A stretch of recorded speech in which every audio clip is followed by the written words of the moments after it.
pessoal, tudo bem com vocês? O vídeo de hoje nós vamos tratar aí da reforma administrativa, que é uma reforma que tomou aí os noticiários, né? Muita gente está comentando. Particularmente eu escuto muita gente perguntando aí o que vai mudar no serviço público, né? E cada jornal que a gente assiste acaba sendo uma informação diferente, né? E muitas vezes elas mais confundem do que nos esclarece. Por isso eu decidi fazer esse vídeo aqui hoje, justamente para a gente entender o que significa essa reforma administrativa para os servidores públicos que estão hoje na Prefeitura de Mauá, na Câmara, na SAMA, na Arcep. Ela é apenas a primeira etapa da reforma administrativa. Então a gente vai ter mais duas etapas, e essas duas etapas vão afetar muito mais diretamente os atuais servidores, e eu vou comentar com vocês agora aí um pouquinho de cada item para vocês irem se preparando e saber o que vem por aí, tá bom? Então, vamos começar entendendo aí o que é essa reforma administrativa, né? É um termo muito genérico, né, que as pessoas vocês vão ouvir muito nos noticiários, e depois que vocês assistirem esse vídeo, vocês vão saber exatamente do que eles estão falando quando se referem à reforma administrativa, tá certo? Bom, para começar, reforma administrativa, essa atual, ela é uma PEC, uma proposta de emenda à Constituição, né? É uma mudança no texto da Constituição que visa alterar as disposições sobre servidores, empregados públicos, organização administrativa e também pretende flexibilizar a gestão de pessoas no serviço público brasileiro, né? E essa reforma ela vai ser dividida em 3 etapas. É importante que vocês acompanhem cada etapa. Essa que está tramitando na Câmara é apenas a primeira, mas vocês vão ver aí quais são as outras 2 etapas. A intenção do governo Bolsonaro é fazer a reforma administrativa em 3 etapas. A primeira é exatamente essa PEC número 32 de 2020. Ela vai estabelecer novos vínculos, né, novos regimes de vínculos, vai mudar a estrutura e a organização do serviço público brasileiro, e ela pretende acabar com alguns direitos e benefícios.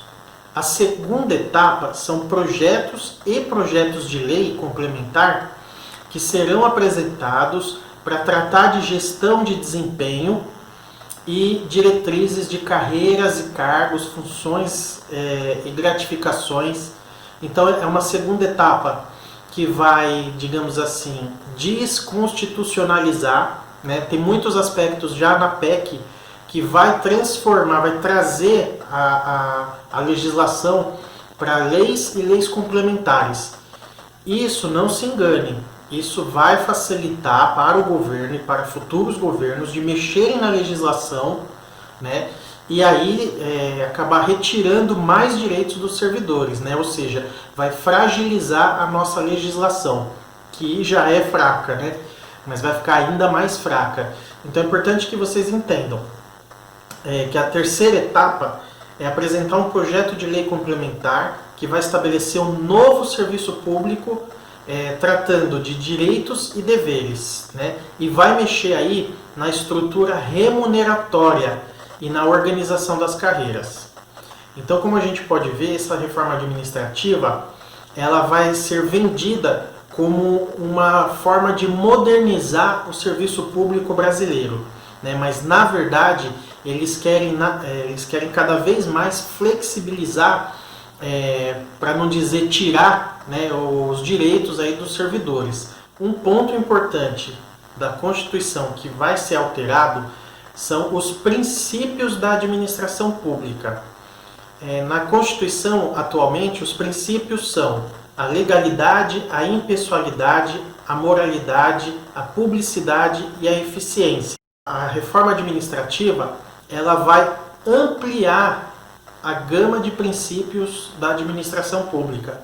E eu tenho que dizer para vocês que é meio confuso essa ampliação, justamente porque muitos itens dessa ampliação são, na verdade, derivados dessas primeiras que eu mencionei para vocês, que são a imparcialidade, a transparência e a inovação, né? A imparcialidade ela está associada à impessoalidade, ou seja, que a nomeação de servidores, né, por concurso público, ou a designação de funções gratificadas, ou a progressão funcional, elas não devem olhar a pessoa, elas devem estabelecer as regras para todos os servidores. Ou seja, ela tem que ser para aquele cargo. A transparência está ligada à publicidade, né, à moralidade e à eficiência. Então não teria por que ter a transparência se você já tem esses 3 princípios, conforme está estabelecido na Constituição. Inovação é um termo muito vago, né? Ele é um derivado da questão da eficiência, né? A inovação, ela é a prática de você buscar novas soluções para resolver problemas, né? Então isso está muito associado à questão justamente da eficiência, a proatividade. Responsabilidade, ok, né? Acho que responsabilidade seria um bom item para se colocar nos princípios, até mesmo porque as pessoas se esquecem, né, que a responsabilidade maior do que ocorre no serviço público é do chefe do Poder Executivo. Eu separei aí também, ó, a questão da unidade, eu vou falar um pouquinho depois. A coordenação também é vago, o governo não detalhou na proposta o que significa essa coordenação. A boa governança pública, ela está associada à impessoalidade e à moralidade e à eficiência.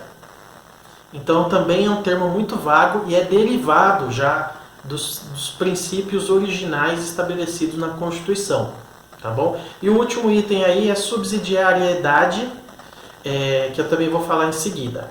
Esses 2 novos princípios, a unidade e a subsidiariedade, são princípios que a gente tem que tomar muito cuidado, porque ele veio para massacrar o servidor público brasileiro, né, sobretudo aqui na nossa prefeitura de Mauá. E eu vou explicar por quê.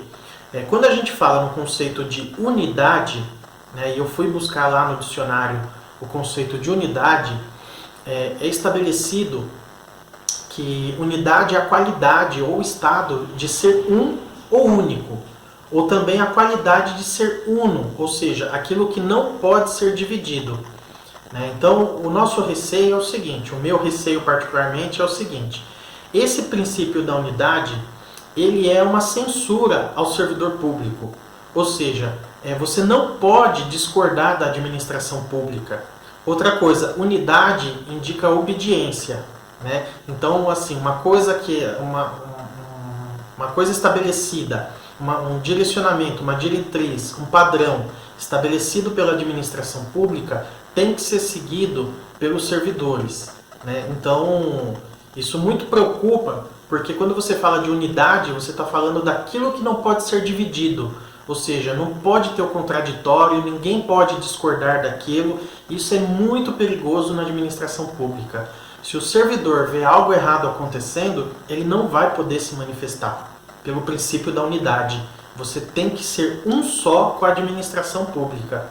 Então esse é outro princípio que eu espero que os deputados aí tenham uma consciência elevada para derrubar, ou para pelo menos detalhar, né, deixar bem mais claro aí, de modo que não cause nenhum tipo de confusão, tá certo? Outro princípio é a subsidiariedade.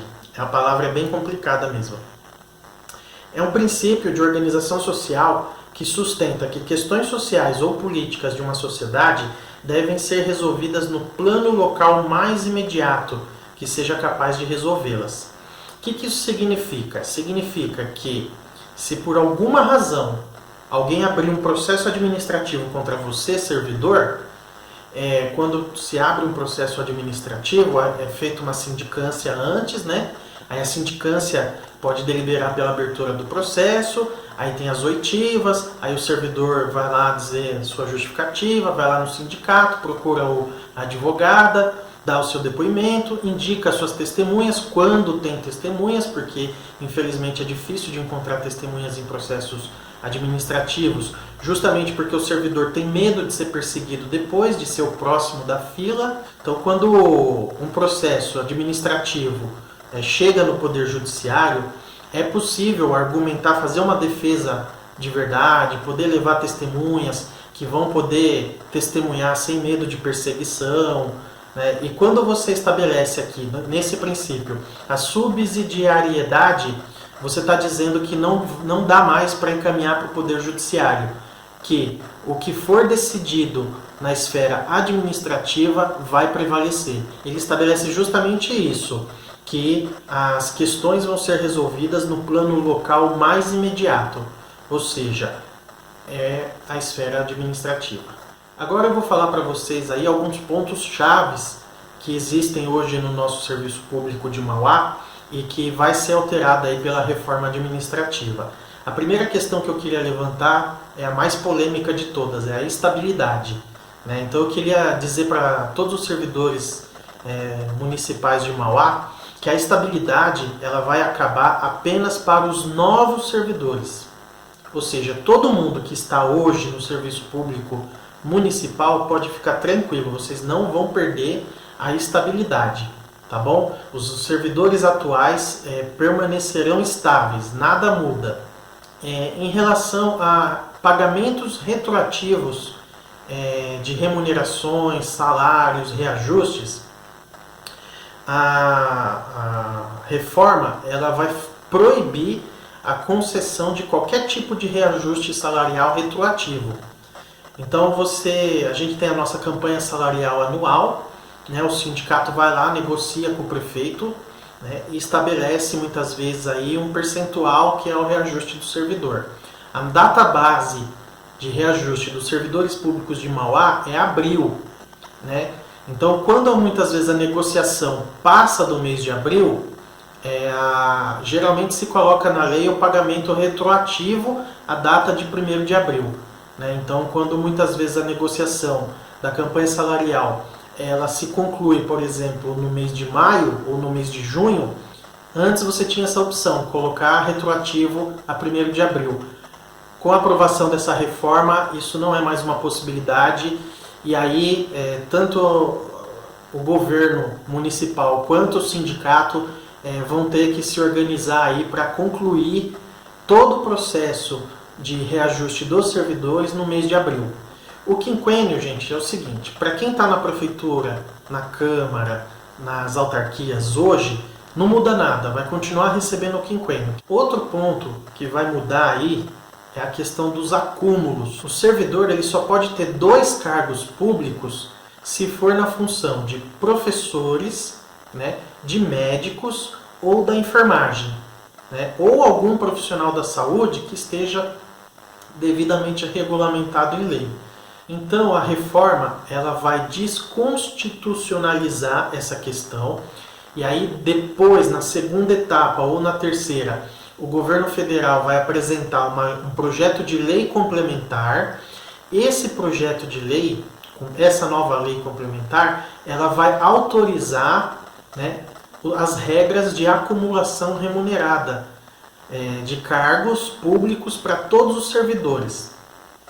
Então, em tese, a promessa do governo é liberar, né, vai liberar para a maioria dos servidores, né, só algumas categorias aí que eles chamam de categorias típicas de Estado, algumas não vão ter direito, mas a promessa do governo é que todo mundo seja liberado para ter acúmulo. Essa decisão não vai estar mais atrelada à Constituição, vai ser uma lei complementar. E aí, mais uma vez, a legislação dos servidores vai ficar fragilizada, porque o quórum necessário para modificar uma lei complementar é completamente diferente do quórum necessário para alterar a Constituição. Outro ponto importante que eu queria tratar com vocês é sobre a evolução funcional, ou promoção, ou progressão. Cada um chama de um jeito, né? Mas na verdade é aquela evolução que você tem na escala de vencimentos e na carreira. Vai ficar proibida qualquer tipo de evolução funcional, de progressão na carreira, que seja baseada apenas no tempo de serviço. É importante frisar aqui, Mauá não possui esse tipo de progressão, tá certo? Todas as progressões que nós temos no município, elas estão fundamentadas no mérito. Um outro ponto polêmico, mas não tão polêmico quanto a questão da estabilidade, são os cargos comissionados.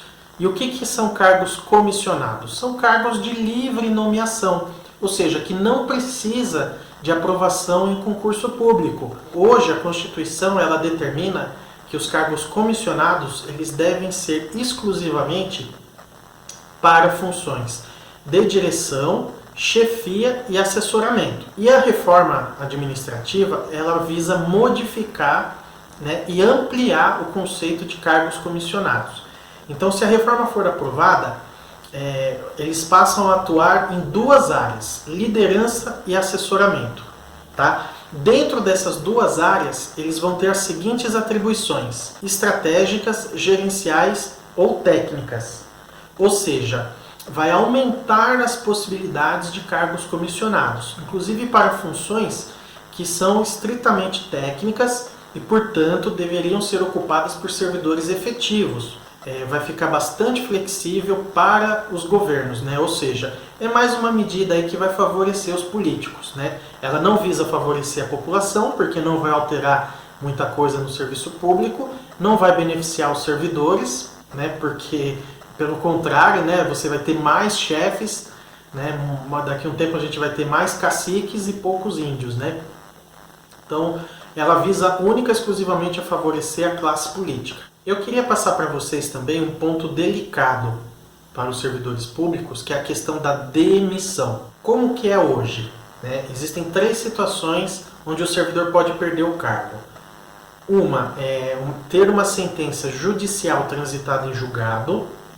A segunda, um processo administrativo em que lhe seja assegurada ampla defesa. E terceiro, mediante um procedimento de avaliação periódica de desempenho. Essa última, embora esteja na Constituição, ela nunca foi regulamentada. Então, na prática, ninguém pode ser demitido por mau desempenho. E esse é o grande ponto que a reforma vai alterar. Né? Então, como que vai ficar? No primeiro tópico, eles incluíram aí a questão de ter uma decisão transitada em julgado ou proferida por órgão judicial colegiado. Ou seja, o servidor, antes era o seguinte, você tinha uma demissão que você julgava injusta, você entrava com uma ação judicial. Aí lá na primeira instância já determinava o seu reingresso, né, sua reintegração. E aí, claro, a prefeitura tinha que entrar com recurso, né, e tudo. E aí só quando tivesse transitado em julgado, se o servidor perdeu, aí a prefeitura poderia desligar. Se o servidor ganhou, aí continua trabalhando. Né? Agora, a reforma ela estabelece o seguinte, que a partir da segunda instância, que tem órgãos judiciais colegiados, porque na primeira instância quem decide é um juiz. Da segunda instância em diante já não é já é um corpo de juízes. Né? Então, na segunda instância pode ter, por exemplo, 3 desembargadores, na quinta pode ter 5 ministros e assim por diante. Então, a partir da segunda instância, se o servidor perdeu, né, ele ganhou na primeira, mas perdeu na segunda, aí é o contrário, aí a prefeitura pode desligar e o servidor tem que aguardar desempregado até que a sentença seja proferida lá na última instância e aí seja considerado transitado em julgado. Tá bom? Então isso é mais um ponto aí que a gente vai perder sim, porque a gente sabe o quanto de demissões injustas que acontecem no serviço público e que na maioria das vezes tem que ser revertida no Poder Judiciário. A reforma ela vai ser dividida em 3 fases. Né?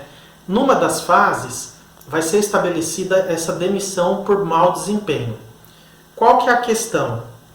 A questão que mais a gente precisa se questionar é quem vai fazer as avaliações. Né? A demissão por mau desempenho, em tese, ela funciona assim. Se você não atinge lá os critérios estabelecidos pela administração, né, você é considerado, tira uma nota baixa na avaliação, você é considerado um servidor de baixo desempenho. E o que a gente tem que observar nisso e refletir é quem vai avaliar o servidor público? Né? Quem vai avaliar ali se ele está tendo ou não um bom ou um mau desempenho? Né? E aí eu vou citar aí alguns exemplos para vocês. Né?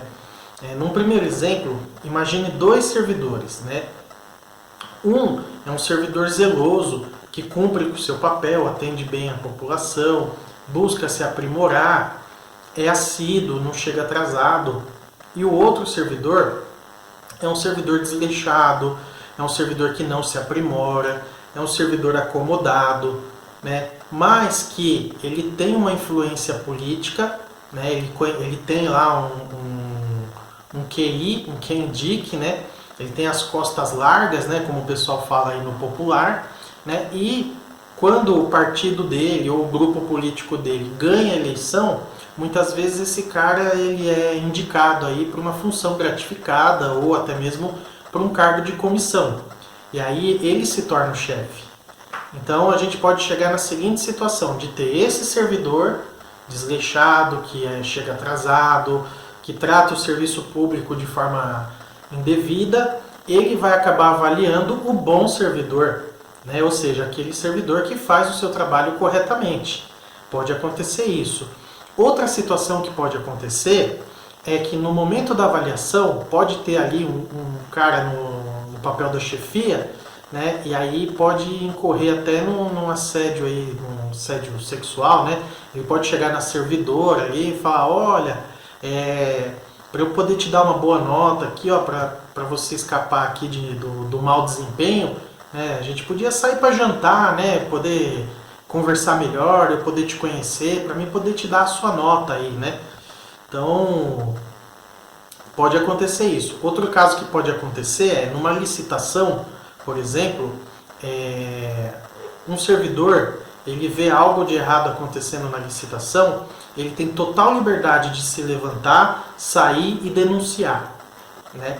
E se essa reforma administrativa for aprovada, quais os instrumentos que esse servidor que de repente participa de uma licitação e vê alguma coisa errada, quais os instrumentos que ele vai ter para poder se levantar e se recusar a cumprir, por exemplo, uma ordem ilegal de favorecer uma determinada empresa.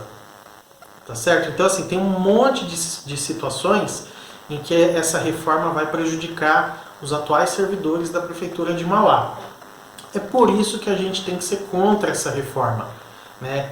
E do jeito que ela está, ela vai abrir um caminho, uma caixa de Pandora para tudo de ruim que já acontece no serviço público, mas que vai ganhar ainda mais força, né? Que são as perseguições, o assédio moral, o assédio sexual, os desvios de função, o toma lá da cá, as trocas de favores, né? A prevaricação, né? Que é quando o servidor deixa de fazer alguma coisa que a lei manda, ou seja, abre espaço para a corrupção, né? E é isso que a gente não pode permitir, né? O servidor público que tem a estabilidade, ele tem nas mãos o poder de se recusar a cumprir ordens que contrariem a legislação, né? E se essa reforma for aprovada do jeito que está, o servidor vai perder a força. Ou seja, vocês vão ver que vão sentir a precarização do serviço público, tá certo? Ou seja, quando você tem servidores públicos fragilizados, você tem serviços públicos fragilizados. Quando você tem servidores públicos fortalecidos, capacitados e qualificados, você tem serviços públicos fortalecidos e qualificados, né? E como que se qualifica o serviço público? Dando instrumentos para o servidor público se aprimorar, né, e crescer no setor público, tá certo? Então, eu queria terminar esse vídeo aqui passando um panorama aí para vocês, um raio-x do serviço público na cidade, o número de servidores que nós temos no município, tá? Só para vocês entenderem. Na Prefeitura de Mauá, nós temos 6.090 trabalhadores. Na SAMA, são 166 trabalhadores. Na Arcep, são 10 trabalhadores. E na Câmara Municipal, são 239 trabalhadores, né? Esses números contando servidores efetivos, seletistas, comissionados, estagiários, contratados, ou seja, nesse número aí estão todos os servidores públicos municipais, que têm no serviço público o sustento das suas famílias e que pode aí sim ter o seu ganha-pão e sua atividade profissional fragilizada. Tá certo? Então eu queria agradecer vocês por estarem acompanhando esse vídeo. Eu sei que ficou um pouquinho longo, mas esse assunto ele é bastante difícil, né? É um assunto que tem muitos aspectos, né? Então a gente tem que ficar vigilante, de olho. Então eu queria agradecer a você que ficou até o final. Quero te pedir aí para curtir o vídeo, se inscrever no canal, clicar no sininho e compartilhar, tá? Vamos compartilhar para a gente esclarecer. O objetivo do canal é apresentar informações para esclarecimento dos servidores públicos de Mauá. Essa é a intenção do canal. E eu espero contar com vocês aí para a gente disseminar boa informação, tá certo? Claro que, como eu sempre digo, né? Eu não sou infalível, então se eu em algum momento cometi algum erro nas informações, eu vou fazer outros vídeos aí para corrigir, tá certo? Não se esqueçam de deixar no comentário aí caso vocês tenham dúvidas, porque dependendo aí da quantidade de dúvidas, eu posso estar fazendo aí um outro vídeo, menor, lógico, né? Para responder as perguntinhas de vocês, tá bom, gente? Muito obrigado aí, até a próxima.